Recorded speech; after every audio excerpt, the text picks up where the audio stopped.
बड़े मंगल को देखते हुए राजधानी लखनऊ में जगह जगह भंडारों का आयोजन किया जाता है और किया जा भी रहा है। लेकिन आज जिस भंडारे में हम उपस्थित हैं, जहां पर खड़े हैं, वो भंडारा अपने में काफ़ी खास है, क्योंकि ये भंडारा बसपा के विधायक उमाशंकर सिंह की तरफ से किया जा रहा है।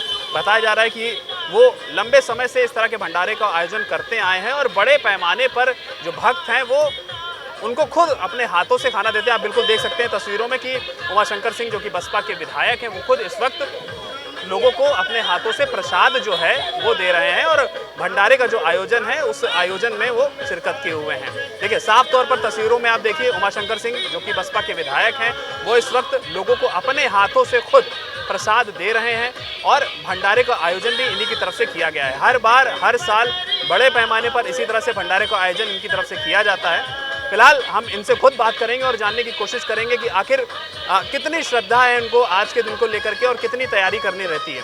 सर, बहुत बहुत स्वागत है आपका अटल टीवी पर। सबसे पहले तो मैं पूछना चाहूँगा कि हर साल बड़े पैमाने पर आप इसी तरह से भंडारे का आयोजन करते हैं, क्या श्रद्धा है मन में और कितनी लगन रहती है? देखिए, चूँकि मुझे याद नहीं, बहुत सालों से, लगभग 30-35 सालों से मैं मंगल का व्रत रहता हूँ।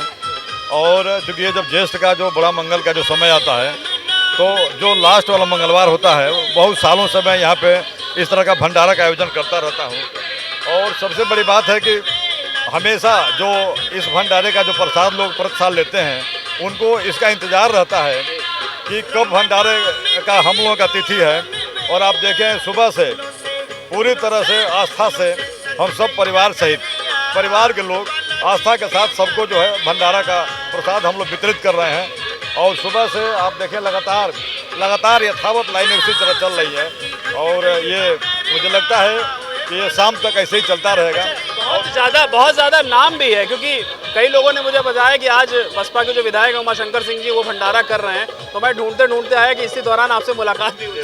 नहीं, थैंक यू, धन्यवाद। क्योंकि यहाँ पे ये हमेशा यहीं बगल में घर है अपना, तो घर के बगल में प्रत्येक साल ये आयोजन होता है और इस भंडारे की सबको इंतज़ार भी रहता है कि भंडारे कब इसकी शुरुआत होगी।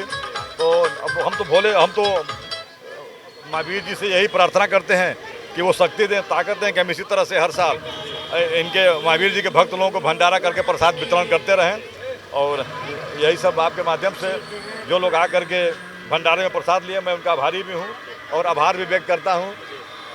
हालांकि आज धार्मिक काम आप कर रहे हैं, लेकिन एक दो राजनीति के सवाल भी आपसे पूछना ज़रूरी है, क्योंकि आप ही हैं वो जो विधानसभा में बसपा की आवाज़ उठाते हैं। 2024 का चुनाव करीब है, चुनाव को देखते हुए बसपा की क्या तैयारी है? क्योंकि जिस तरह से समाजवादी पार्टी या दूसरे जो राजनीतिक दल हैं उनकी तरफ से कहा जा रहा है कि बसपा जो है वो जो बीजेपी है उसी की बी टीम है और उन्हीं के कहने पर ही चलती है, तो क्या कुछ ऐसा सच में है या बसपा अपनी रणनीति बना रही है? अभी आपने इसमें नगर निकाय के चुनाव में देखा कि बहुजन समाज पार्टी अपना किस तरह से परफॉर्मेंस दी है।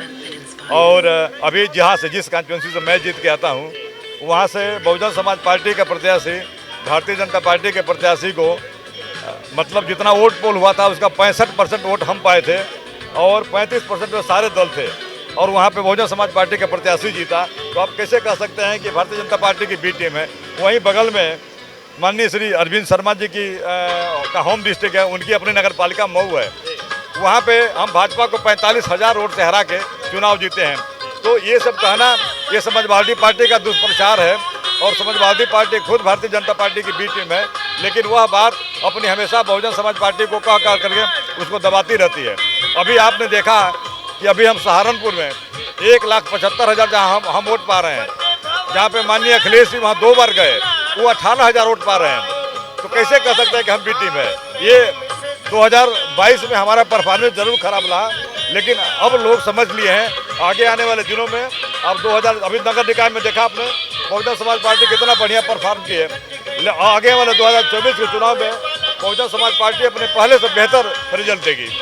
अभी कल विधान परिषद के चुनाव हुए हैं, समाजवादी पार्टी जो थी उनके जो प्रत्याशी थे वो जो विपक्ष के दूसरे जो नेता थे या सरकार के नेताओं से भी वोट की अपील कर रहे थे और अखिलेश यादव और उनके नेताओं की तरफ से ये कहा गया था कि शायद हमें जो दूसरे पार्टी के लोग हैं, आप लोगों को लेकर के उन्होंने कहा था कि वो हमें वोट देंगे, लेकिन वोट नहीं पड़ा। हमको लगता है कि अखिलेश जी को चुनाव चूँकि जिताना नहीं था, अगर अखिलेश जी को चुनाव जिताना होता और जिन जाति को लेकर के आए थे, तो जब इनके पास जितनी संख्या बल है संख्या बल के आधार पर जितनी इनकी सीटें बनती हैं उस समय इनकी भागीदारी देनी चाहिए। और इसमें भी अगर लेके आए, अब मैं बहुजन समाज पार्टी का, मेरा कोई प्रत्याशी नहीं था, लेकिन एक दिन समाजवादी पार्टी का एक प्रत्याशी हमसे वोट नहीं मांगा है। इससे झलकता है, साफ झलकता है कि समाजवादी पार्टी चाहती क्या है। अगर उनको वोट चाहिए था तो वोट मांगने थे ना, हमसे तो वोट उन्होंने मांगा नहीं, कभी फोन तक नहीं किया कि नहीं अब हमारे प्रत्याशी को वोट करिए। तो ये केवल एक ढोंग है, एक दिखावा है और लोगों को मूर्ख बनाने का काम करते हैं, जो कि मैं प्रत्यक्ष हूँ। इसलिए अब इनके कहने में और करने में दोनों में बड़ा फर्क है। एक आखिरी सवाल मैं आपसे पूछूंगा, क्योंकि आप भी व्यस्त आज़ादा हैं। बसपा सुप्रीमो मायावती ने अभी कुछ दिनों पहले बैठक करी थी और उन्होंने कहा है कि वोट हमारा राज तुम्हारा, अब ये नहीं चलेगा। तो उसकी तैयारी कैसे चल रही है और क्या रणनीति? देखिए बहुजन समाज पार्टी की तैयारी रेगुलर चलती रहती है।